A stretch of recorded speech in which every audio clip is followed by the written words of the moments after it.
घर में आग लगी है घर की चरक से ঘরে আগুন লেগেছে কিসে ঘরে যে বাতিটা জ্বলছিল তাতে আজ আমার ধর্মের ক্ষতি আমার কওমের ভেতরের গাদ্দারদের জন্যই হচ্ছে কথা কিছু বুঝছেন না বুঝেন না কি গো বুঝেন তো নাকি এই কথা বলতে গেলে আবার মেজো হুজুরের একটা কথা মনে পড়ে যায় এটা বলি নাকি না আবার অসুবিধা আছে কি গো মুরব্বি কি বলছো অসুবিধা আছে মেজো হুজুর পীর কেবলা বাংলাদেশে জলসায় গেছে বাংলাদেশে তো ঠান্ডা বেশি তাল মিশরি লিজেতে তাল মিশরি খেলে খুব খুব খুসখুস করে কাশি গলে না তাল মিশরি খেলে ভালো হয়ে যায় এখন আর সেগুলো আছে কি জানি না আগে সব অরিজিনাল পাওয়া যেত এখন সব ভেজাল নেতা ভেজাল তো আর মাল ভেজাল হবে না এর কি মানে আছে নেতা ভেজাল হওয়ার জন্যই তো মাল ভেজাল হয়ে যাচ্ছে সব তো ওখান থেকেই চলছে তো ওই সময়ে ওই তাল মিশরি শুধু চুরি হয়ে যাচ্ছে মেজো হুজুর বলছে বাবা আমি সফরে এসেছি এক দেশে পাওয়াও যায় না কোথা ঠান্ডা ঠান্ডা লেগে যাবে কারা খাচ্ছিস রে বাবা সবাই বলে হুজুর আমি জানি না হুজুর আমি জানি না মেজো হুজুর বললেন যে চোর ধরে দেবে তাকে একটা গোটা ফাইল দেবো ব্যাস সবাই চোখ বন্ধ করে আছে ঘুমোই নে ধরতে পারলেই গোটা ফাইল পাবো এ নাই ঝেড়ে ঝুড়ে একটু একটু করে খাচ্ছি গোটা ফাইল হয়ে যাবে একদিন যাই আর চুরি হয়নি দুদিন যাই চুরি হয়নি 3 দিন যাই চুরি হয়নি চতুর্থ দিনে একজন লোক সামলাতে পারে না ভাবছে সব ঘুমোচ্ছে সুরসুর করে যে যেই খেতে গেছে আর ধরে ফেলেছে তো বলছে হুজুর চোর ধরে ফেলেছি কে এদিকে নিয়ে আসো এসেছে কি গো বাবা তুমি তো বলতে পারো যে হুজুর একটু খাবো তা বললাম নুকে নুকে খাই বলছে হুজুর আমি সত্যি বলছি হুজুর আমি কোনোদিন খাইনি ভাবছিলাম সবাই ঘুমোচ্ছে আজকে একটু খেয়ে নি আমি বুঝে উঠতে পারিনি হুজুর আমি সাদামাটা লোক একদম কি লোক সাদামাটা লোক বুঝে উঠতে পারিনি হুজুর জিজ্ঞেস করছে ছেলে পুলে কটা বলছে 5টা বলছে সাদামাটা লোক তো 5টা ছেলে হলো কি করে বুঝার ব্যাপার আছে তাহলে এই জন্য আমি জিজ্ঞেস করছি বুঝতে পারছেন নাকি সব বোঝে আর এই জায়গাটা যদি না বোঝো তাহলেই তো দুঃখ নাকি হ্যাঁ সব বোঝে সব জায়গায় বুঝতে জানে লাভ লুসকান সব বোঝে আর দিনের বেলায় বলছো ইসলামের বেলায় বুঝতে পারছো নি তাহলে তো সমস্যা হবে নাকি আমার আওয়াজ বুঝতে পারছে আল্লাহ পরীক্ষা নেবে কঠিন কঠিন পরীক্ষা আসবে যেমন আজ উম্মতদের জন্য ভয়ানক পরীক্ষা একদিকে বিজেপি সরকার হুমকি দিচ্ছে মুসলমানদের তাড়িয়ে দেবো এনআরসি করব এটা করব ওটা করব মোল্লাদেরকে মেরে দাও কেটে দাও হ্যান করো ত্যান করো অপরদিকে আবার যাকে ভালোবেসে আমরা দল করেছিলাম সেও আবার বিজেপির আইনকে মেনে নিয়েছে করেছে না করে তাহলে কোন কঠিন পরীক্ষা এসে গেলাম বলো একদিকে না হয় ওর জ্বালায় এর সাথে ছিলাম কি ওর জ্বালাতেই ছিলেন তো নাকি আবার ইও ওর সাথে হাত মিলিয়ে দিয়েছি দেখুন কত কঠিন পরীক্ষা পরীক্ষা না পরীক্ষা না হ্যাঁ আবার কালকে দেখবেন অনেকে বুঝাবে এই ওরম করতে যাসনি বিজেপি চলে আসবে এলে দাঁড়িয়ে রাখতে পারবি নি টুপি পরতে পারবি নি তাড়িয়ে দেবে এটাও একটা পরীক্ষা কত কঠিন কঠিন পরীক্ষায় আমরা পড়ে যাচ্ছি দেখছেন এই সব পরীক্ষা আল্লাহ এবারে ওই বান্দা কামিয়াবি হবে যে বান্দার মাথায় এটা যাবে আমরা বিজেপিকেও ভয় করি না এর উপরও আশা করি না আমরা ভয় করি আল্লাহকে সাহায্য চাই আল্লাহর কাছে জোরে বলুন সুবহানাল্লাহ ওই বান্দা দুনিয়াতেও কামিয়াবি হয়ে যাবে আখিরাতেও কামিয়াবি হয়ে যাবে জোরে বলুন সুবহানাল্লাহ কথা বুঝে আসছে তো নাকি কিন্তু সেই ঈমান আমরা রাখতে পারবো আমরা তো ধৈর্যরা হয়ে যাবে এমন ভাবে আমাদের ব্রেনকে ওয়াশ করা হবে কোথা থেকে দেখা যাবে মসজিদ থেকে ব্রেন ওয়াশ হচ্ছে এমন ভাবে ওয়াশ হবে কোথা থেকে বড় বড় সব দরবার থেকে ওয়াশ হবে আপনি ভাববেন কি করা যায় কি করা যায় এজন্যই তো আল্লাহ নবী বলেছেন আখিরি জামানা আমার উম্মত উম্মতিদেরকে যেন 1400 হিজরি দেখতে না হয় কেন আমার উম্মতি রে আখরি জামানে এত ফিতনা হবে, এত ফাসাদ হবে, হাতের তালুতে আগুন রাখার থেকেও ঈমান বাঁচানো বড় কষ্ট হবে। হাতের তালুতে আগুন রাখতে পারবেন? এর থেকেও কষ্ট ঈমান বাঁচানো। কি হবে? এ নওজোয়ান তরুণেরা, একদিকে যদি আমরা কেন্দ্র সরকারের দিকে যাই তাও আমাদের ঈমান চলে যাবে, কেননা সে জালিম আমার মসজিদ মাদ্রাসার বিরুদ্ধে ওয়াকফ কালাকানুন তৈরি করেছে, অর্থাৎ সে ইসলামের বিরুদ্ধে, মসজিদ মাদ্রাসার বিরুদ্ধে। তার দিকে কোনো মুসলমান যদি যায় সেখানেও ঈমান চলে যাবে। অপর দিকে আজ আমরা কোন দিকে যাব? এই রাজ্য সরকার, সেও কেন্দ্র সরকারের আইনকে মেনে নিয়েছে না লাইনে। আল্লাহ নবী জানিয়ে দিলেন মুসলিম শরীফের হাদিস, অন্যায় দেখলে হাত দিয়ে রাখো, যদি হাত দিয়ে রুখতে না পারো মুখ দিয়ে প্রতিবাদ করো, যদি মুখ দিয়ে প্রতিবাদ করতে না পারো অন্তর থেকে ঘৃণা করে দূরে সরে যাও। অন্তর থেকে ঘৃণা করে যারা দূরে সরে যাবে তাদের মধ্যে ঈমান আছে, কিন্তু ঈমানটা হলো বড় দুর্বল। বুঝতে পারছেন? তাহলে অন্যায় দেখলে মুসলমান ইমানদারের জন্য তিনটে নমুনা যেন পাওয়া যায়। তিনটের মধ্যে কোনটা যদি নমুনা না থাকে ওই মুসলিম নরনারীর ঈমান নাই। আর যার ঈমান নাই সে কবর থেকে শুরু করে প্রতিটা মঞ্জিলে আযাব আযাব আযাব আযাব, শত শেষে সারা জীবনের জন্য জাহান্নাম। আর ঈমান যদি থাকে, পৃথিবী পরিমাণ যদি গুনাহ করে ফেলে, আযাব খেটে খেটে খেটে খেটে একদিন না একদিন জান্নাত যাবে। তাহলে ঈমানের প্রয়োজন আছে না নাই? কিন্তু রাসূল বলছেন অন্যায় দেখলে হাত দিয়ে রুখে দাও। যদি হাত দিয়ে রোকার ক্ষমতা তোমার না থাকে, মুখ দিয়ে প্রতিবাদ করো। মুখ দিয়ে যদি প্রতিবাদ করার ক্ষমতা না থাকে তাহলে অন্তর থেকে ঘৃণা করে দূরে সরে যাও। তাও যদি না করে তুমি অন্যায়ের সঙ্গে সাথ দাও, রাসূলুল্লাহর হাদিস অনুযায়ী তোমার ঈমান নাই। শুনছেন তো নাকি?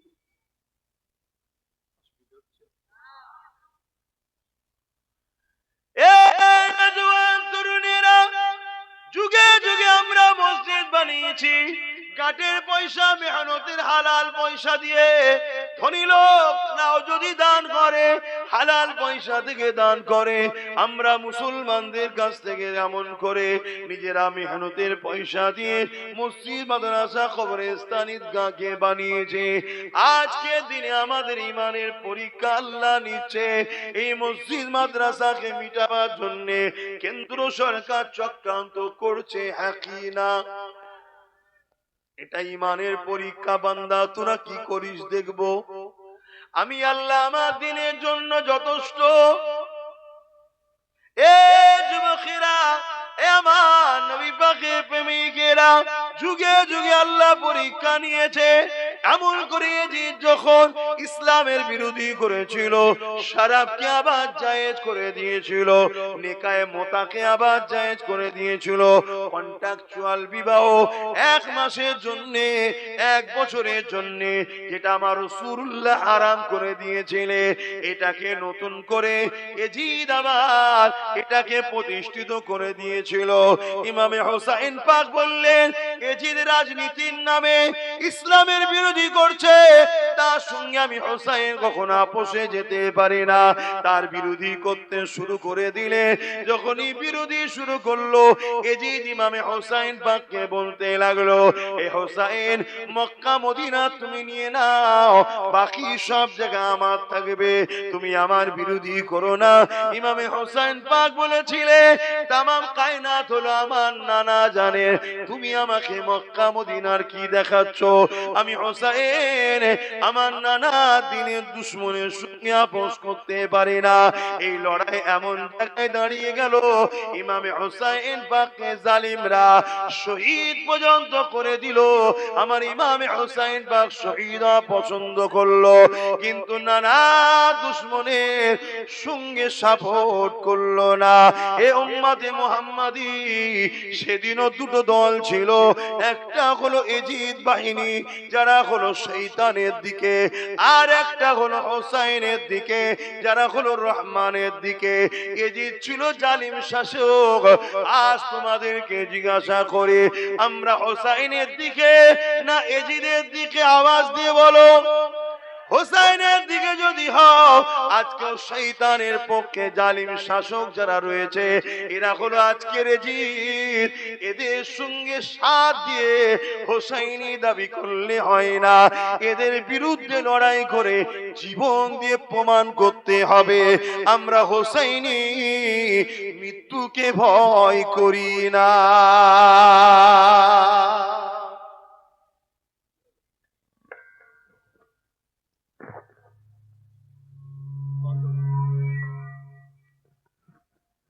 দরুদ শরীফ আল্লাহুম্মা সাল্লি আলা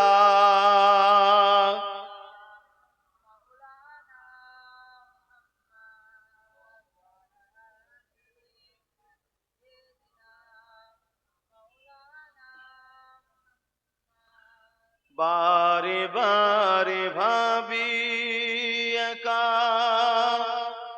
বসে নিরালাই রে, পাখি গুলি উড়ে যেতাম সোনার মদিনায় রে, সোনার মদিনায় রে। বুলবুলিরা কোথা যাও, উড়ে যাও কোথায় রে, আমার সালাম পৌঁছে দিও নবীজি রওজায় রে, নবীজি রওজায় রে। বারে বারে ভাবি একা বসে নিরালাই রে, পাখি হলে উড়ে যেতাম সোনার মদিনায় রে, সোনার মদিনায় রে। রহম করো ও গো আল্লাহ, ও দয়াময় রে, পাই যেন নবীর সাবাত, নবী মুস্তাফায় রে, নবী মুস্তাফায় রে। বারে বারে ভাবি একা বসে নিরালাই রে, পাখি হলে উড়ে যেতাম সোনার মদিনায় রে, সোনার মদিনায় রে। আল্লাহুম্মা সাল্লি আলা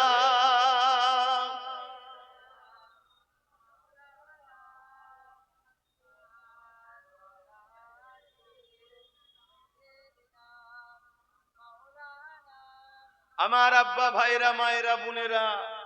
অসুবিধা হচ্ছে নাকি বাপ ভাইদের? আমাদেরকে আল্লাহ পরীক্ষা নেবে না?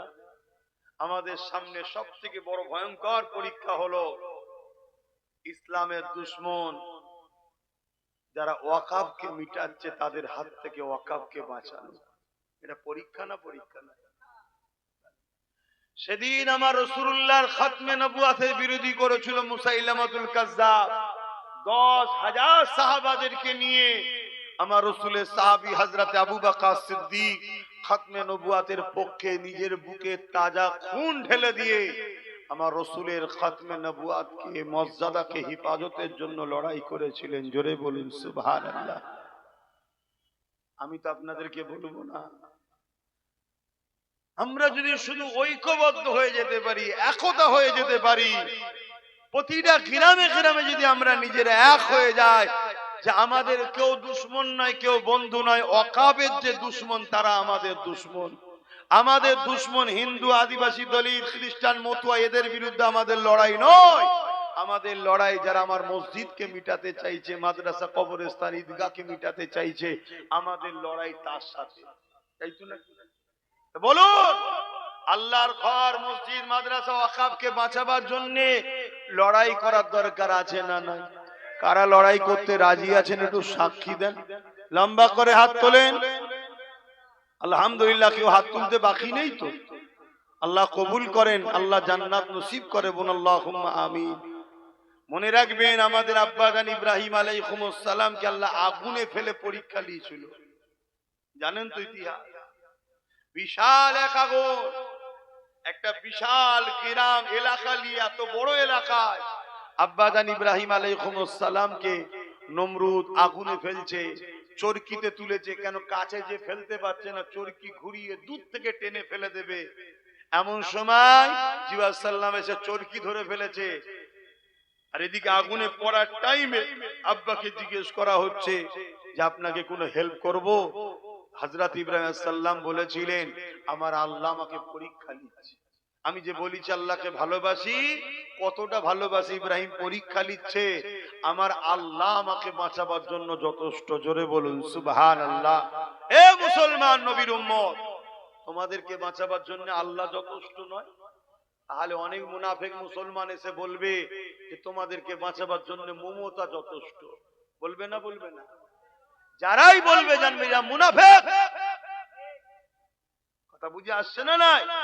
আমাদের বাঁচাবার জন্য যথেষ্ট কে? জোরে বলুন কে?